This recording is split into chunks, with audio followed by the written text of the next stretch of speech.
جب ہمیں کوئی چیز آفر کرتا ہے، مثلاً کہتا ہے کہ یہ دودھ ہے آپ کے لیے اور یہ بالکل خالص دودھ ہے، تو ہم کتنے خوش ہو جاتے ہیں. خالص دودھ، آج کے دور میں تو خالص دودھ بالکل ہی نایاب چیز ہو گئی ہے.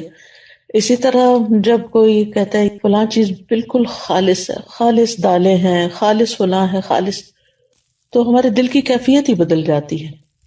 یعنی ہم ہر چیز میں خالص چاہتے ہیں، خلوص چاہتے ہیں، محبت میں بھی خلوص چاہتے ہیں، تعلقات میں بھی خلوص چاہتے ہیں.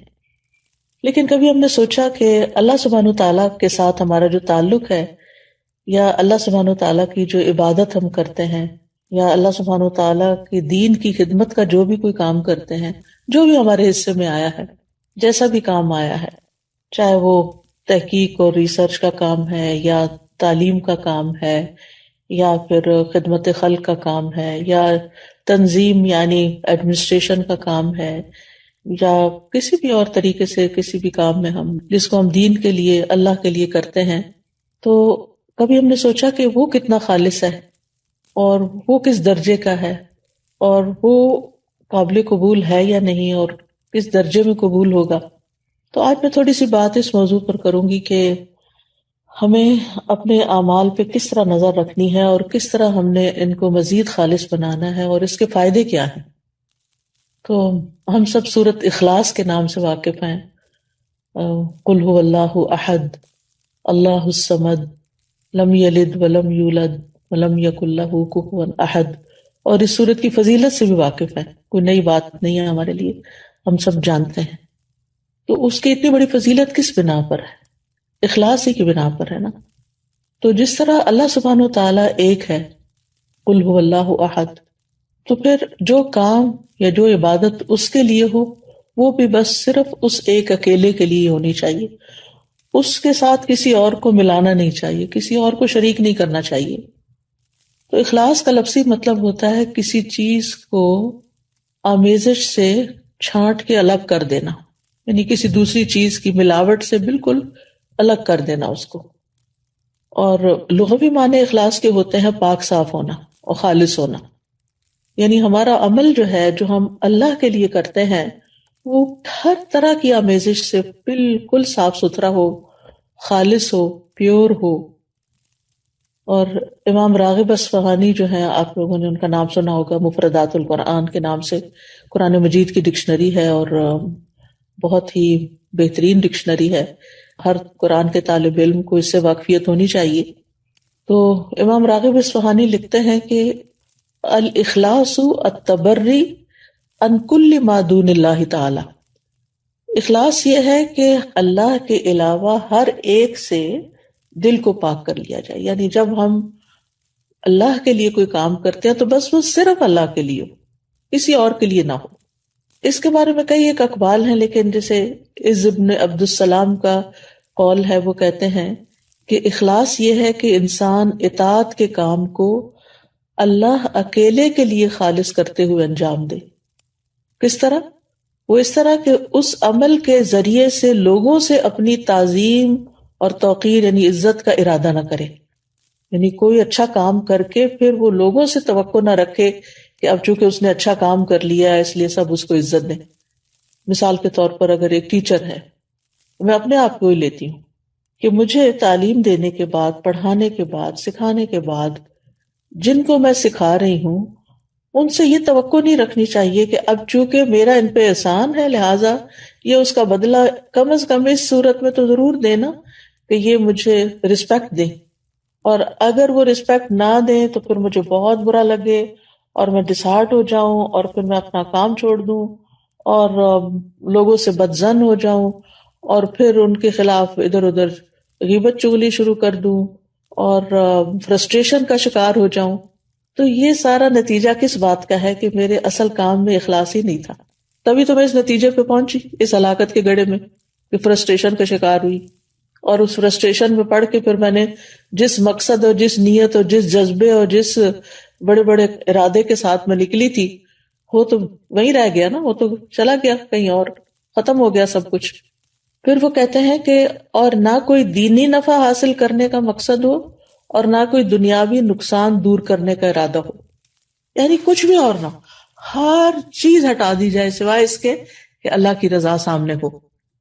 اسی طرح یہ بھی کہا جاتا ہے کہ اخلاص کا صحیح مفہوم یہ ہے کہ انسان زندگی میں جو بھی عمل کرے اور جس سطح کی اور جس شکل کی بھی عبادت کرے، یعنی عبادت کی مختلف شکلیں ہیں نا، ایک تو نماز روزہ ہے ہی ہماری فارمل عبادت، اور ایک اس کے علاوہ جو ہے وہ جیسے امام ابن تیمیہ نے عبادت کی تعریف کی ہے نا کہ ہر قول اور ہر عمل جو ہے ظاہر ہو یا باطن ہو وہ اللہ کی تعظیم اور محبت کے ساتھ کیا جائے، یعنی جتنے بھی ہمارے ظاہری اعمال ہیں یا باطنی اعمال اگر وہ اللہ کے لیے کیے جا رہے ہیں تو ساری عبادت بن جاتے ہیں، اللہ کے بتائے ہوئے طریقے کے مطابق ہیں، اس کی رضا کے مطابق ہیں۔ تو بہرحال جتنی بھی عبادت کی شکلیں ہیں تو انسان کا دل اس عبادت اور عمل میں صرف اور صرف اس بات پہ مطمئن ہو کہ میں یہ عبادت صرف اللہ تعالیٰ کی رضا کے لیے کر رہا ہوں، اور اسی طرح انسان اپنے دل کو ہر طرح کے نفسانی، ظاہری، باطنی خواہشات سے پاک کرے، اور اپنی ساری حرکات، سکنات اور ہمارے خیالات اور یہ جتنی بھی چیزیں ہیں ان سب میں صرف اللہ سبحانہ تعالیٰ کی رضا مقصود ہو۔ یعنی ہم ایک ہاتھ بھی اٹھائیں، ہمارا مسکرانا بھی، ہمارا دیکھنا بھی، ہمارا چلنا پھرنا، یعنی جو ہی ہمارے ذہن میں یہ خیال آئے کہ فلاں مجھے دیکھ کے کہے گا واہ کیا اسمارٹ ہے، یا کتنی ایکٹیو ہے، یا کتنا، تو فوراً اس طرف سے توجہ ہٹا لی جائے۔ ایسا شخص لوگوں سے کتنا بے نیاز ہو جاتا ہے نا، لوگوں کی تعریف سے بے نیاز ہو جاتا ہے، لوگوں کی طرف سے پہنچنے والے فائدے کی توقع سے بے نیاز ہو جاتا ہے کہ یہ اس طرح میری قدر کرے گا اور اس طرح مجھے اپریشیٹ کرے گا۔ یعنی ایسا انسان سارے چنگلوں سے ایک طرح سے آزاد ہو جاتا ہے، کیونکہ اس کی نظر صرف اللہ کی رضا پہ لگی ہوئی ہوتی ہے۔ اللہ سبحانہ تعالیٰ نے قرآن مجید میں ہمیں حکم بھی دیا ہے سورۃ البینہ میں، وَمَا أُمِرُوا إِلَّا لِيَعْبُدُوا اللَّهَ مُخْلِصِينَ لَهُ الدِّينَ حُنَفَاءَ وَيُقِيمُوا الصَّلَاةَ وَيُؤْتُوا الزَّكَاةَ وَذَلِكَ دِينُ الْقَيِّمَةِ، اور انہیں اس کے سوا حکم نہیں دیا گیا کہ وہ اللہ کی عبادت کریں اس حال میں کہ اس کے لیے دین کو خالص کرنے والے، ایک طرف ہونے والے ہوں، اور نماز قائم کریں اور زکوٰۃ دیں، اور یہی درست دین ہے، وَذَلِكَ دِينُ الْقَيِّمَةِ۔ اسی طرح اللہ سبحانہ وتعالیٰ صرف اس عمل کو قبول کرتے ہیں جو صرف اس کے لیے ہوتا ہے۔ نبی صلی اللہ علیہ وسلم فرماتے ہیں کہ اللہ تعالیٰ فرماتا ہے میں بہترین شریک ہوں، پس جس نے کسی کو میرے ساتھ شریک کیا تو وہ عمل اسی شریک کے لیے ہے، یعنی کسی اور کو اگر آپ اس میں شامل کر لیں گے تو وہ عمل اس کا ہو جائے گا، اللہ تعالیٰ کے لیے نہیں ہوگا۔ اے لوگوں اپنے اعمال کو اللہ کے لیے خالص کرو، کیونکہ اللہ عز و جل اسی عمل کو قبول کرتا ہے جو خالص اسی کے لیے کیا جائے۔ اب سوال یہ پیدا ہوتا ہے کہ پھر اخلاص کے نتائج کیا ہوں گے، فوائد کیا ہوں گے، ثمرات کیا ہوں گے؟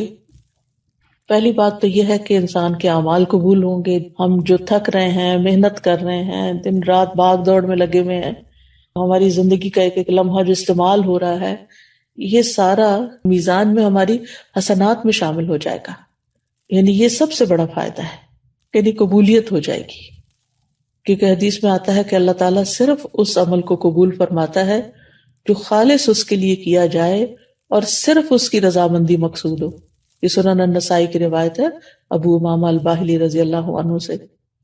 دوسرا بڑا فائدہ یہ ہوتا ہے اخلاص کا کہ انسان کو اللہ تعالیٰ کی مدد حاصل ہوتی ہے، اللہ سبحانہ تعالیٰ کی مدد حاصل ہوتی ہے، اور انسان کو ایک مضبوطی حاصل ہوتی ہے، اپنے کام میں جماؤ حاصل ہوتا ہے، ثابت قدمی آتی ہے، یعنی انسان پھر اس کام کو چھوڑتا نہیں۔ جیسے شروع میں نے کہا نا کہ انسان فرسٹریشن کا شکار نہیں ہوتا کہ میرا نہیں خیال مجھے یہ کام کرنا چاہیے کیونکہ کوئی مجھے نتائج نظر نہیں آ رہے، اس کے کوئی فائدہ نظر نہیں آ رہا۔ یہ جملے کتنے عام ہیں ہمارے روزمرہ کی گفتگو میں، حتیٰ کہ لوگ یہاں تک کہہ دیتے ہیں ابھی تک میں نے اتنا قرآن پڑھا ہے، دین پڑھا ہے، میرے عمل میں کوئی تبدیلی نہیں آئی، تو میرا نہیں خیال کہ مجھے یہ کنٹینیو کرنا چاہیے۔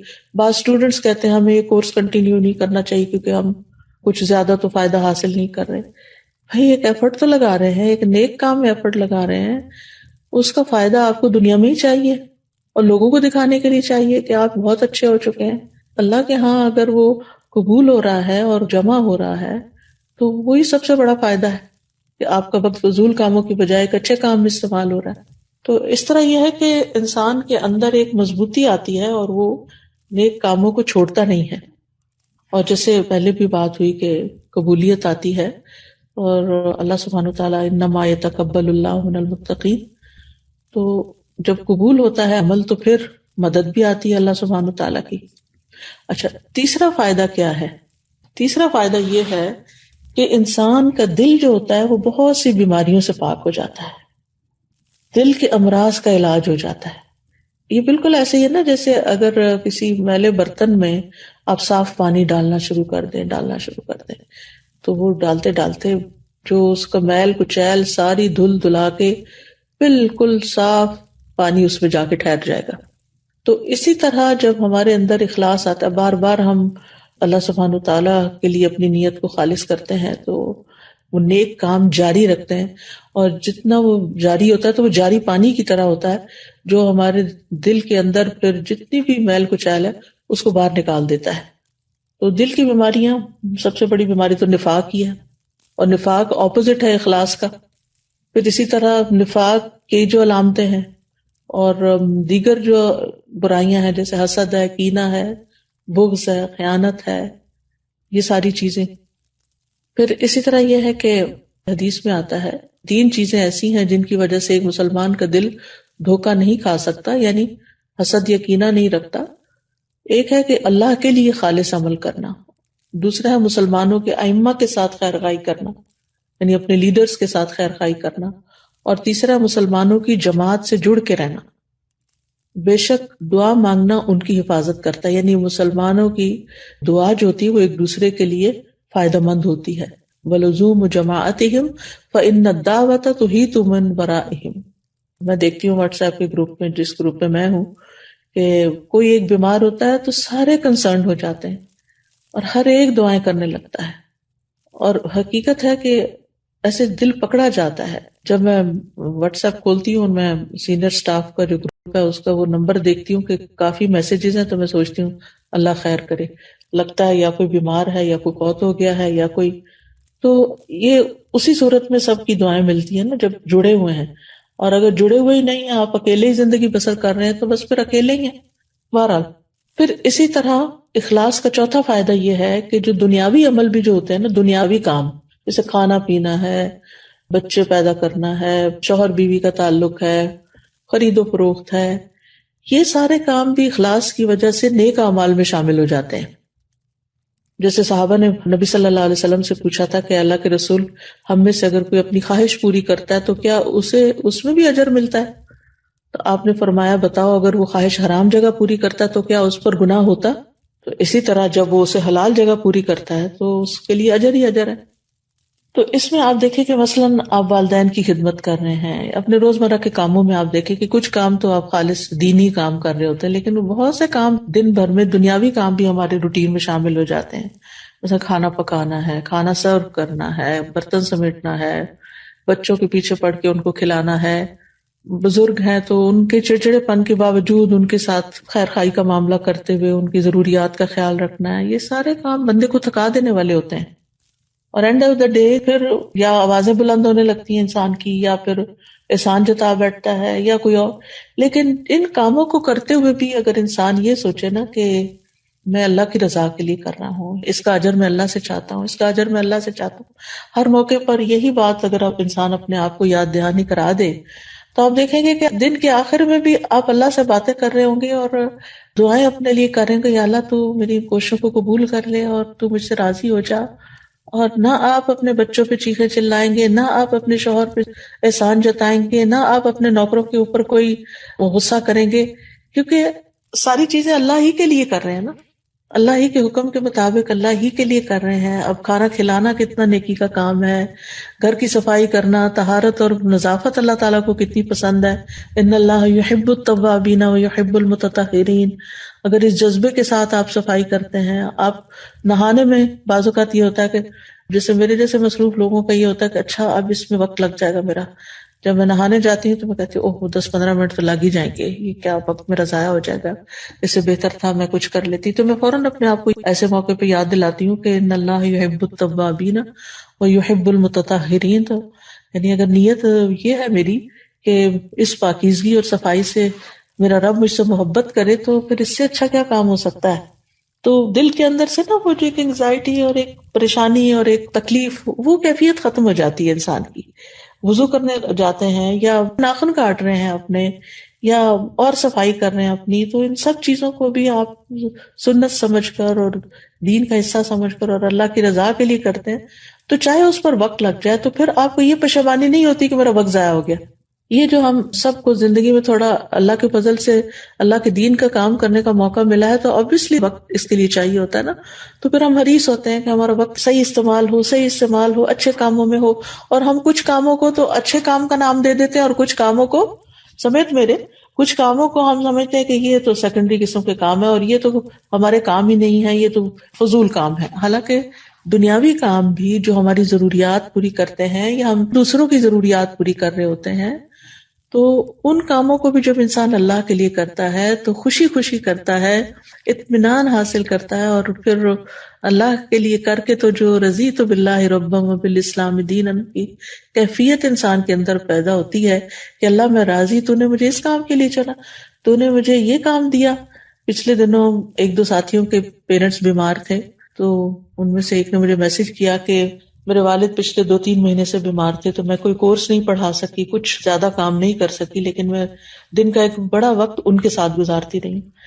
ہم آپ خود سوچیں کہ اب ایک صورتحال یہ کہ انسان فرسٹریشن کا شکار ہو، یہ کیا مصیبت پڑ گئی مجھ پہ، میرا تو دین کا کام چھوٹ گیا، اور میں تو اتنے نیک کام کر رہی تھی اور اتنا صدقہ جاریہ کما رہی تھی اور بڑے بڑے کام کر رہی تھی، اور اب اس مصیبت میں پھنس گئی ہوں، پتہ نہیں کون سے گناہ کی شامت ہے. ایک تو شیطان اس طرح کی باتیں سجھواتا ہے، اور اتنی بڑی نیکی اور اتنی بڑی خیر کے کام کو جو اللہ ہی کی طرف سے زندگی میں آ گیا، انسان اس کو بھلا دیتا ہے، اس میں نیت بھی خراب کرا دیتا ہے، اس میں فرسٹریشن ڈال کے تکلیف میں مبتلا کر دیتا ہے. وہ جیسے حضرت ایوب علیہ السلام نے کہا تھا نا، انی مسنی الشیطان بنصب وعذاب، یعنی شیطان نے مجھے عذاب میں مبتلا کر دیا. ہوتا یہ ہے کہ ایک تو انسان کو مرضی کے خلاف کوئی کام کرنا پڑ جائے تو اس میں انسان کو تکلیف ہوتی ہے، پلس یہ کہ پھر اس کے اوپر شیطانی وسوسے اور جلن اور کڑھن، یہ عذاب سے کم نہیں ہوتا. یہ جو دل کی بے چینی اور پریشانی ہے، یہ ایک عذاب ہے، اور یہ اخلاص سے ہی دور ہوتا ہے کہ جب انسان جو بھی کوئی کام کرے اللہ کی رضا کے لیے کرے، چاہے دین کا ہو یا دنیا کا. ہاں یہ ہے کہ انسان زندگی میں اعتدال رکھے، کچھ وقت اپنے لیے، کچھ اولاد کے لیے، کچھ دوستوں اور رشتہ داروں کے لیے، کچھ گھر کے کام کاج کے لیے، کچھ تعلیم حاصل کرنے کے لیے، کچھ دینے کے لیے. پھر زندگی کے مختلف جو فیزز ہوتے ہیں اس میں مختلف اوقات میں انسان کو مختلف کاموں میں کچھ زیادہ یا کم وقت ملتا ہے. ایک وقت ہوتا ہے کہ اپنے لیے بہت وقت مل جاتا ہے، اپنی عبادت کے لیے، جیسے کہ بڑھاپے کا وقت ہوتا ہے، اس میں دوسری ذمہ داریوں سے انسان فارغ ہو جاتا ہے. اور کچھ وقت ایسا ہوتا ہے کہ جس میں خدمت خلق کے لیے زیادہ وقت نکالنا پڑتا ہے انسان کو. کسی کے والدین بزرگ ہوتے ہیں تو ان کو ٹائم دینا پڑ جاتا ہے، کسی کے حصے میں تعلیم اور تعلم کا کام آ جاتا ہے، اس کی باقی ذمہ داریاں کوئی اور سنبھال لیتا ہے. تو ہم میں سے ہر ایک کی سچویشن اور حالات فرق ہیں، لیکن اس میں ہمیں یہ یاد رکھنا چاہیے کہ جس بھی حال میں رب رکھے اس پہ راضی رہ کے، اس میں نیت خالص کر کے اس کام کو عبادت سمجھ کے کریں، مصیبت سمجھ کے نہ کریں. پھر اس میں آپ دیکھیے کہ بعض لوگ ایسے ہوتے ہیں کہ جو جسمانی طور پہ دنیا سے الگ ہوتے ہیں لیکن دل ان کا دنیا میں پھنسا ہوا ہوتا ہے، اور کچھ لوگ ایسے ہوتے ہیں کہ جو جسمانی طور پر دنیا میں ہوتے ہیں لیکن دل ان کا دنیا سے الگ ہوتا ہے. تو یہ دیکھ سکتے ہیں ہم کہ ہم کہاں کھڑے ہیں. اچھا، چھٹا فائدہ یہ ہے کہ انسان سے سختیاں اور مصیبتیں دور ہونے لگتی ہیں، یعنی انسان کی دعائیں بھی قبول ہوتی ہیں، یعنی اخلاص کی برکتیں بہت ہیں. اب وہ واقعہ یاد ہوگا جو بخاری اور مسلم میں آتا ہے، 3 لوگوں کا جنہوں نے غار میں رات گزاری، جو بارش سے مجبور ہو کے غار کی طرف چلے گئے تھے. پھر وہ غار کا دروازہ بند ہو گیا پتھر گر کے، تو وہ ہٹا نہیں پا رہے تھے مل کے، تو پھر ہر ایک نے دعائیں کرنی شروع کی، اور اس میں ہر ایک نے اپنے اپنے خالص عمل کو وسیلہ بنایا، تو اللہ تعالیٰ نے ان کی مصیبت دور کر دی، وہ غار سے باہر نکل آئے. تو اخلاص سے نا دل کے اندر ٹھنڈک آ جاتی ہے کہ میں جس کے لیے کر رہا ہوں نا وہ دیکھ رہا ہے. مثلا آپ ایک بہت اچھا کام کرتے ہیں، اور جب کام کر کے کسی کو دکھاتے ہیں کہ اچھا آپ اس کے بارے میں مشورہ دیں کہ یہ کیسا ہے، تو وہ اس پہ سخت تنقید کر دیتا ہے، یہاں یہ غلطی ہے، یہاں یہ نہیں ہونا چاہیے، یہاں وہ نہیں ہونا چاہیے. تو اس وقت آپ کا ری ایکشن پھر کیا ہوتا ہے؟ یا آپ دل میں مسکرا رہے ہوتے ہیں، یا پھر آپ سخت غم، فکر، پریشانی کا شکار ہو جاتے ہیں. مسکرا کون سکتا ہے ایسے موقع پر کہ جس کے لیے میں نے محنت کی تھی نا اتنی، اس نے تو دیکھ لیا، اس نے تو میری محنت جان لی نا، میرا خلوص جان لیا. اور یہ شخص میری صرف ظاہری حالت دیکھ رہا ہے کہ میں نے پروڈیوس کیا ہے، تو کوئی نہیں، اس میں بھی خیر ہے، میں اس کو دوبارہ کر لیتا ہوں اور اس سے بہتر کر لیتا ہوں. اور پھر انسان اللہ کی خاطر اسی کیے ہوئے کام کو دوبارہ شروع کر دیتا ہے، پھر اس میں بہتری آتی، پھر اس میں مزید بہتری آتی، مزید بہتری آتی. ساتویں چیز یہ ہے کہ انسان جب اللہ کے لیے کام کرتا ہے نا، تو فتنوں کے جو خطرات ہوتے ہیں ان سے نجات اور سلامتی حاصل ہوتی ہے. یعنی انسان فتنوں سے نکل آتا ہے. اس میں حضرت یوسف علیہ السلام کی مثال ہے. جب اس عورت نے حضرت یوسف علیہ السلام کو برگلانے کی کوشش کی تھی تو اللہ سبحانہ وتعالیٰ نے ان کو بچا لیا، اور کیا فرمایا؟ سورۃ یوسف میں آتا ہے كَذَلِكَ لِنَصْرِفَ عَنْهُ السُّوءَ وَالْفَحْشَاءَ إِنَّهُ مِنْ عِبَادِنَا الْمُخْلَصِينَ. اسی طرح ہوا تاکہ ہم اس سے برائی اور بے حیائی کو ہٹا دیں، بے شک وہ ہمارے خالص کیے ہوئے بندوں میں سے تھا.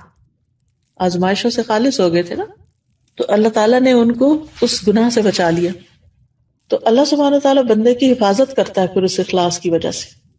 جب بندہ اس کے لیے خالص ہو جاتا ہے تو اللہ کی خاص مدد حاصل ہوتی ہے. ابن مبارک کہتے ہیں کتنے ہی عمل ایسے ہوتے ہیں جو بالکل معمولی ہوتے ہیں لیکن اچھی نیت سے وہ بہت بڑے ہو جاتے ہیں، اور کتنے ہی عمل ایسے ہیں جو بہت بڑے بڑے ہوتے ہیں لیکن نیت ان کو بالکل حقیر بنا دیتی ہے. تو ہمیں یہ دیکھنا چاہیے کہ ہم کہاں کھڑے ہیں. پھر اسی طرح 8واں فائدہ یہ ہے کہ انسان کو اس کام پر اجر مل جاتا ہے، چاہے وہ کمزور ہی کیوں نہ ہو اس کا عمل اور چھوٹا ہی کیوں نہ ہو. یعنی اخلاص اور سچی نیت کی وجہ سے کوشش کا اجر مل جاتا ہے. اور اگر انسان کوشش بھی نہ کرے، صرف خالص نیت ہی ہو، تو بھی انسان کو وہ اجر مل جاتا ہے. جیسے وہ حدیث میں آتا ہے، صحیح مسلم کی حدیث ہے کہ جو شخص سچے دل سے اللہ سے شہادت کا سوال کرے، اللہ اسے شہداء کے مقام تک پہنچا دیتا ہے، چاہے وہ اپنے بستر پر ہی کیوں نہ فوت ہو. تو اندازہ لگائیے آپ کہ چاہے انسان اپنے بستر پر ہی کیوں نہ فوت ہو، انسان شہداء کے مرتبے تک پہنچ جاتا ہے.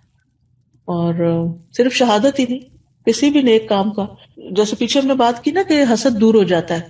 یہ کس طرح حسد دور ہوتا ہے؟ مثلاً آپ کسی کو اچھا سا کوئی کام کرتے دیکھتے ہیں، تو دین والوں کا حسد کیا ہو سکتا ہے کہ کوئی ان کا ساتھی ان سے آگے نکلتا جا رہا ہے، لوگ اس کی بڑی تعریف کرتے ہیں اور اس کو بہت چاہتے ہیں اور اس کو زیادہ محبت دیتے ہیں وغیرہ.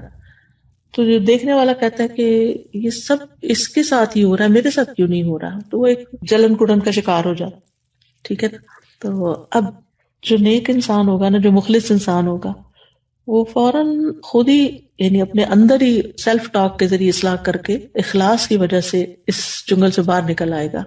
اور وہ کیا سوچے گا کہ مجھے اس سے حسد نہیں کرنا، مجھے اپنے اندر بہتری لانے کی کوشش کرنی ہے، اور مجھے اللہ نے جس کام کے لیے پیدا کیا مجھے اس فیلڈ میں آگے نکلنا ہے، نہ کہ میں جلن کڑن کا شکار ہو کر اپنے اس وقت کو ضائع کر دوں. بہرحال 9واں فائدہ یہ ہے کہ جنت کا داخلہ اخلاص ہی پر مبنی ہے. وما تجزون الا ما کنتم تعملون. تمہیں صرف اسی کا بدلہ دیا جائے گا جو تم کیا کرتے تھے. یعنی جو اللہ کے لیے کیا کام اسی کا ہی فائدہ ہوگا، باقی تو بیکار ہے.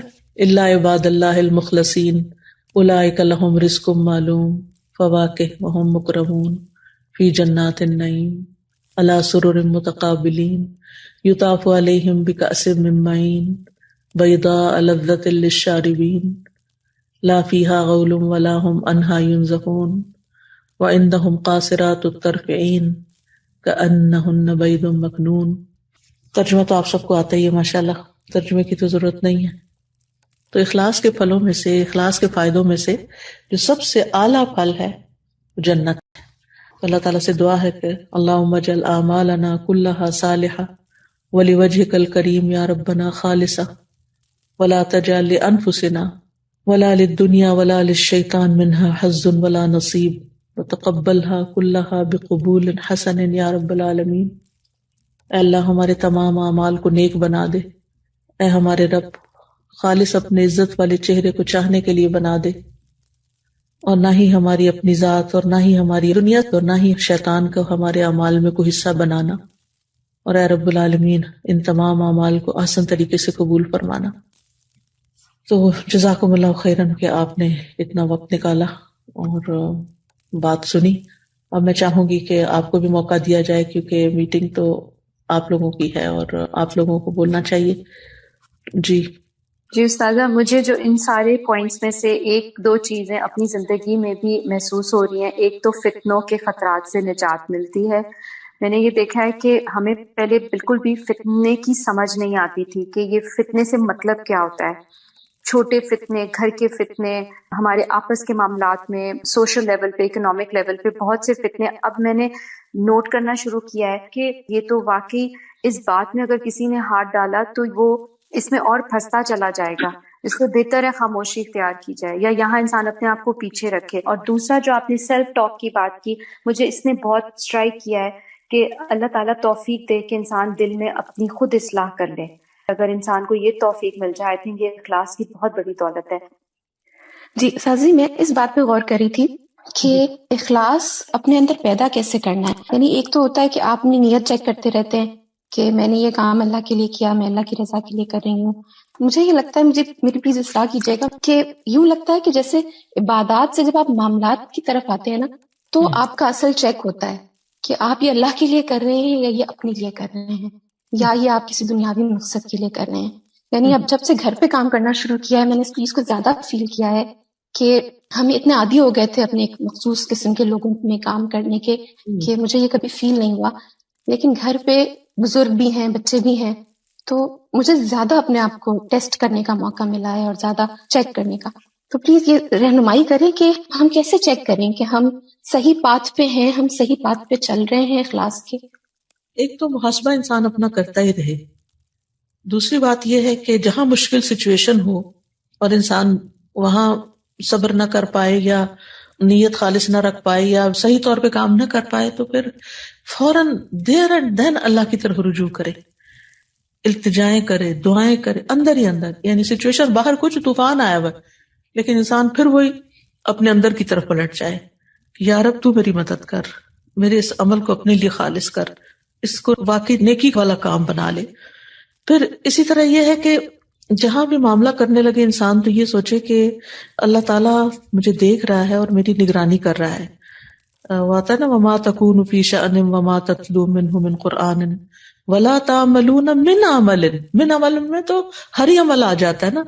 الا کنا علیکم شہودا اذ تفیضون فیہ وما یعزب عن ربک من مثقال ذرۃ فی الارض ولا فی السماء ولا اصغر من ذلک ولا اکبر الا فی کتاب مبین. تو ذرہ بھی اللہ کے علم میں ہے، تو یہ جو کچھ میں کر رہی ہوں تو اللہ دیکھ رہا ہے. اور پھر یہ ہے کہ جس وقت ہم اللہ تعالیٰ کی نگرانی کو اپنے اوپر محسوس کرتے ہیں نا، پھر اپنے اندر ایک تبدیلی بھی آنے لگتی ہے. اور پھر اسی طرح یہ ہے کہ انسان کو بعض اوقات یہ ہوتا ہے کہ انسان کسی کے ساتھ معاملہ کر رہا ہوتا ہے اور اس کو یہ شبہ ہونے لگتا ہے کہ یہ مجھے چیٹ کر رہا ہے یا دھوکہ دے رہا ہے یا مجھے یوز کر رہا ہے. یہ ایک بڑی عام بات ہے نا کہ لوگ مجھے یوز کرتے ہیں تو میں تو ایسا نہیں کرنے دوں گی یا کچھ بھی. تو بات یہ ہے کہ کوئی ہمیں نقصان نہیں دے سکتا، کوئی ہمیں نفع نہیں پہنچا سکتا سوائے اللہ سبحانہ وتعالیٰ کے. تو اس لیے میں جو کر رہا ہوں میں تو اللہ کے لیے کر رہا ہوں. یہ مجھے یوز کرے یا نہ کرے، میری جو ایفرٹ ہے نا وہ میرے رب کی خاطر ہے، تو اس کا اجر مجھے وہ دے گا. تو اگر یہ کام کوئی فائدہ پہنچانے کے لیے مجھے کرنا ہے تو کرنا ہی ہے. اور پھر اسی طرح انسان یہ بھی یاد رکھے کہ سب سے زیادہ انسان کا جو نیکی ہے نا وہ اللہ ہی یاد رکھتا ہے. بندوں کا حال تو آپ دیکھیں نا کہ اگر 10 نیکیاں آپ نے کی ہیں نا اور ایک آپ نے ان کے ساتھ کوئی زیادتی کر لی ہے تو وہ 10 کو بھول جائیں گے اور ایک کو یاد رکھیں گے. تو اس لیے لوگوں کے لیے اگر کام کریں گے تو پھر تو کوئی بھی نیکی کا کام کر نہیں پائیں گے. اور یہ آپ کی بات بالکل درست ہے کہ اصل ٹیسٹ ہمارا معاملات میں آ کے ہوتا ہے. عبادت تو تنہائی کے گوشے میں بیٹھ کے ہم کر ہی لیتے ہیں، یا دین کا کام بھی کسی دفتر میں بیٹھ کے کر لیتے ہیں، یا اپنے جیسے ساتھیوں میں بیٹھ کے کر لیتے ہیں تو وہ ایک انجوائمنٹ ہوتی ہے، یا ایک کلاس میں لیکچر سن رہے ہیں تو انجوائے کر رہے ہیں تو اس میں تو کوئی مسئلہ نہیں ہے. لیکن جب مختلف طرح کے لوگوں اور ہر ایک جو ہے وہ ڈیمانڈ ہی کر رہا ہو کچھ آپ سے اور توقعات ہی رکھ رہا ہو تو ان کی توقعات پہ پورا اترنا اصل جہاد ہے، یا نہ بھی اترے اور پھر اپنے آپ کو کام ڈاؤن رکھنا. میں مختلف مسائل لوگوں کی سن رہی ہوتی ہوں نا، تو جیسے واٹس ایپ پہ بھی جواب وغیرہ دے رہی ہوتی، تو ایک دن میرا بیٹا وہ آتا ہے میرے دیکھ کے جاتا ہے کیا کر رہی ہوں، پھر آتا تو مجھے بیٹھ کے پوچھتا ہے آپ اتنی پرابلم سنتی ہیں تو آپ اپنے آپ کو کس طرح اس سے الگ رکھتی ہیں، یعنی اپنے موڈ پہ، اپنے مزاج پہ، اپنے اوپر حاوی نہیں ہونے دیتی. تو یہ چیز سیکھنے کی ہے، یہ بہت ضروری چیز ہے کہ لوگ ہمارے ساتھ کچھ بھی کریں نا ہمارے اندر کا جو ایک سمندر ہے نا، اس میں ایک سکون ہی ہو، اس کی لہریں اتنی